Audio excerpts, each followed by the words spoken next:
believe this is happening. I stop talking about it, and I'm so sorry, but I'm just so happy. So yeah, just do everything wrong.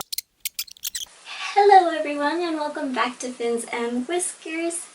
I am finally making aquarium videos again. So I actually wasn't ready to introduce this tank yet, but it is my new 25-gallon tank. I did retire the 10-gallon tank. If you didn't remember, I'll put a photo up here.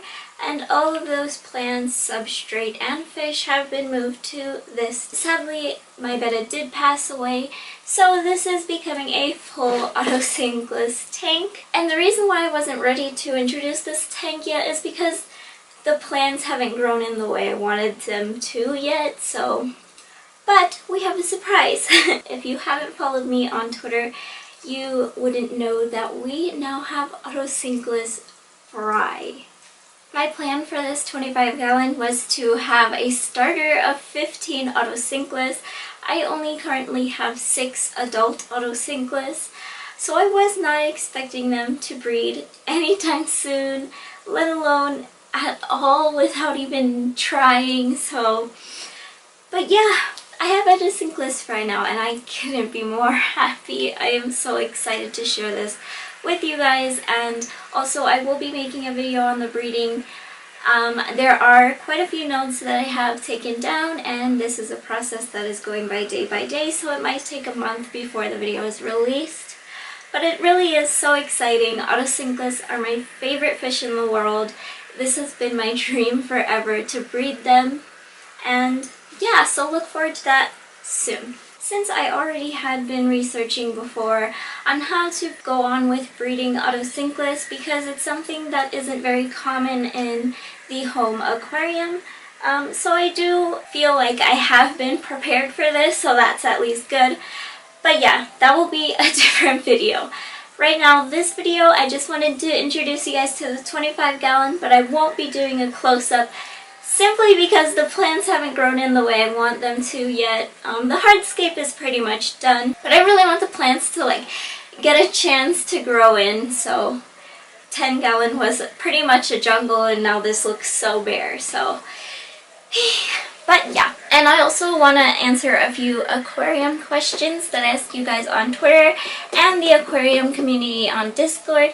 If you don't know the aquarium community on Discord, you should check it out. It's one of the largest aquarium communities on Discord. How many times have I said that?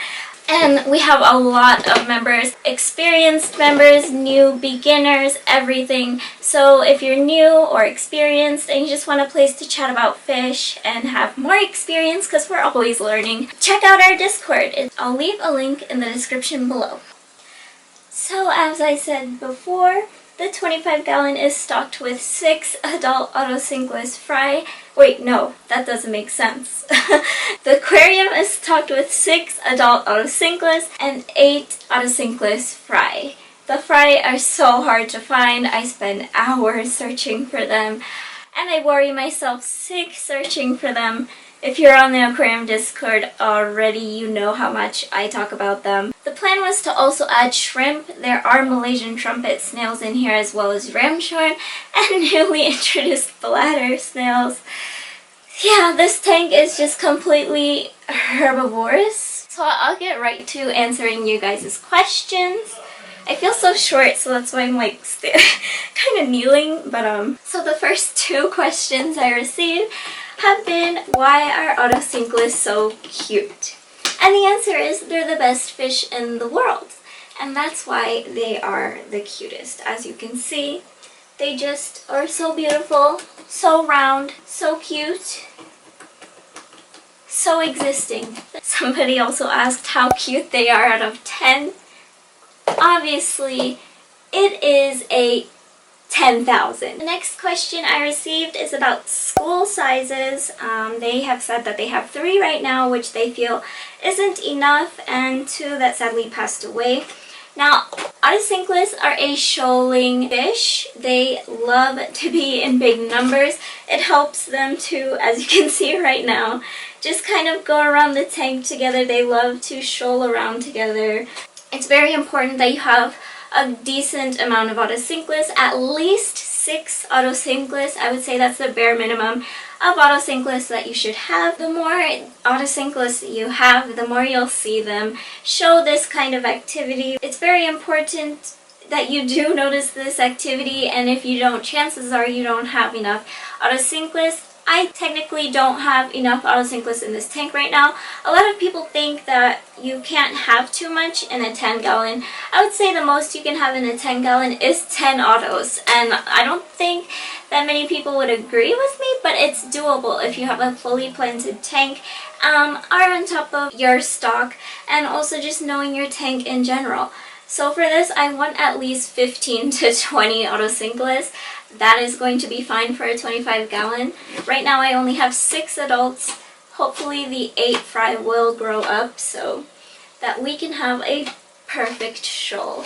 But yes, Otocinclus are social animals, so they should be kept in a group of at least 6. Now the next question, or questions I should say, because I have received this question so many times, is what do I feed Otocinclus and what do I feed the Otocinclus fry?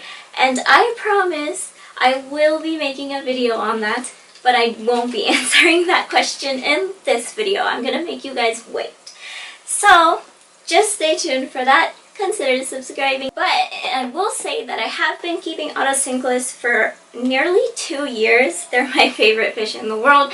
I researched so much about them, and in the time that I've had them, I've had so much to learn and still learning, but I've learned a lot. So I have a lot to share with the community about Otocinclus, so I'm pretty excited about that. Really consider subscribing for that. Do the parents care at all about the fry? And the answer to that is they don't give up. They don't care. Otocinclus, once they lay their eggs, they abandon them. They don't care about the eggs. They don't take care of them. They just leave it.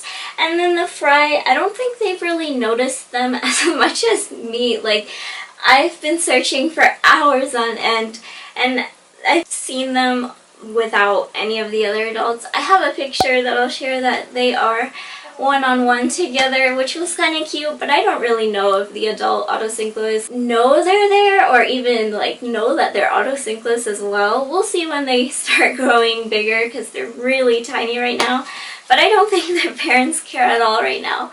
At least there isn't any care that they need to do once they lay the eggs and once they hatch. I'm sure they will be very happy to shoal with them when they are older though. Next question is, how did you pick out your breeding pair? Was it luck, or did you purchase a male and female with the intention of breeding? Honestly, all of my Otocinclus I have always bought in groups of at least 6. There was one time I brought in a group of 10, but only 3 survived from that group.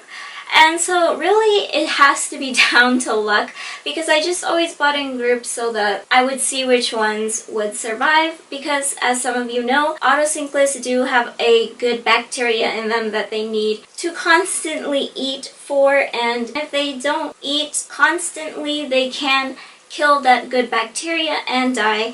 And that honestly happens a lot in some fish keepers' care. You can do everything to feed them good and have a good diet, and they still die because in the previous care they did not feed them constantly or have enough to graze on constantly to keep the good bacteria alive.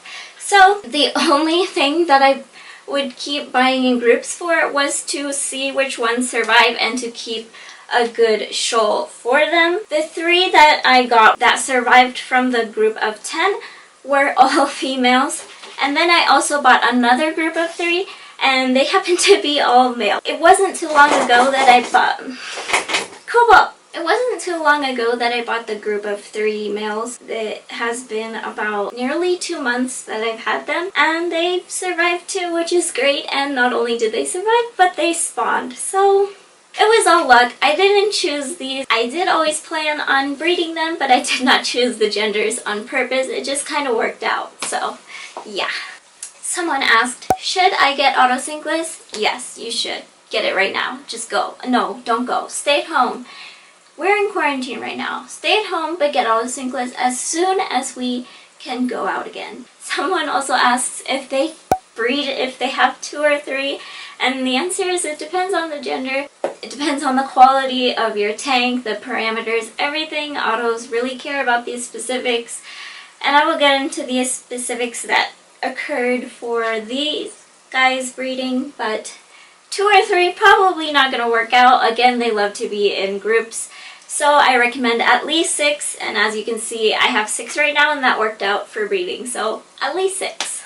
As a joke question, somebody asked, why are autos so easy to breed? And honestly, they're so easy to breed because you just have to do everything wrong and it'll work out. So yeah, in all seriousness, it's pretty damn hard. Oh, there's a little fry right here. Oh my god. Oh, I don't know if the camera will pick that up. Maybe if I'm out of the shot. Literally, Otocinclus are not very common to find people breeding in captivity.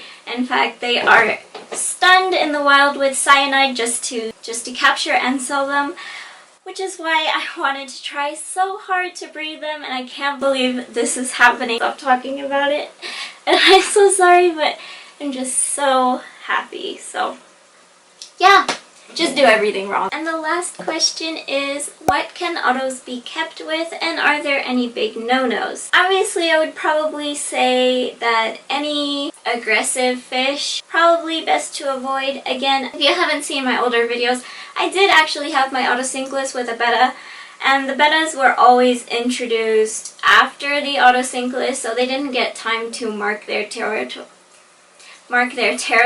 so they couldn't really. So they weren't aggressive with them, but again, if you do have a betta, I wouldn't recommend putting Otocinclus right after. Great tank mates would be Corridora. They are pretty peaceful with them, and they actually do like being with them since they are both shoaling groups. They're great to be together with. But again, anything that's peaceful or at least not going to be aggressive. Otocinclus do not have any self-defense mechanism, so anything that could go wrong, they would just let it happen and die. So yeah. But this was just a short glimpse of the 25-gallon tank, and I will be making many more videos to come for everything aquarium related, especially with this tank. Look out for the Otocinclus breeding video. It will be out in 1 month, and we'll see how they are doing then. There are 8 Otocinclus fry right now, 6 adult Otocinclus, a shit ton of snails, and yeah. So welcome back to my aquarium videos. I'm glad to be back. As always, thank you guys so much for watching. Check out my social media to see Otocinclus fry updates, and subscribe to our channel for more content. And I'll see you guys next time. Bye!